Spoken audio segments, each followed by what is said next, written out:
Nandito ngayon sa bansa ang hottest Korean star na si Kwon Sang-woo o mas kilala bilang Cholo ng Stairway to Heaven. At alam nyo ba, hanga raw siya sa ganda ng mga Pinay, lalo na sina Angel Locsin at Yasmin Curdy.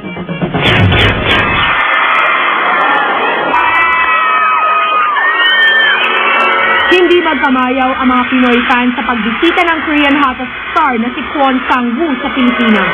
Bahagi ito ng kanyang tour bilang image model ng international beauty product na The Face Shop. Guwapo at mala porselana ang kutis ng aktor, kaya lalong kinilig ang marami at gusto pang malaman ang kanyang sikreto. His routine consists of first cleansing, because cleansing is very, very important to him.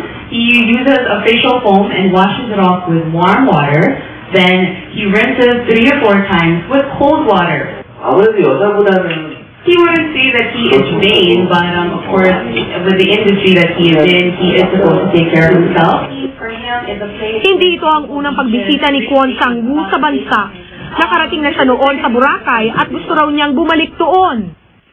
Kwento pa ng Korean actor, hanga raw siya sa ganda ng mga Pinay. Nang ipakita ko nga ang larawan ng ilan sa ating mga kapuso stars, type niya, sina Angel Locsin at Yasmin Curdy. You know what? Si Angel at si Yasmin, itong girl na to, super fan mo. She's a member of your fan club. 필리핀에서 굉장히 유명한 배우인데 진짜 잘 그렸어요. 정말. Yeah. 그 정도로 팬이에요. 감사합니다. Thank you, Charles Dose. Ilang araw lang mananatili sa bansa si Kwon Sang-woo. Pero sa kanyang pagbisita, mas lalo siyang napamahal sa mga Pinoy.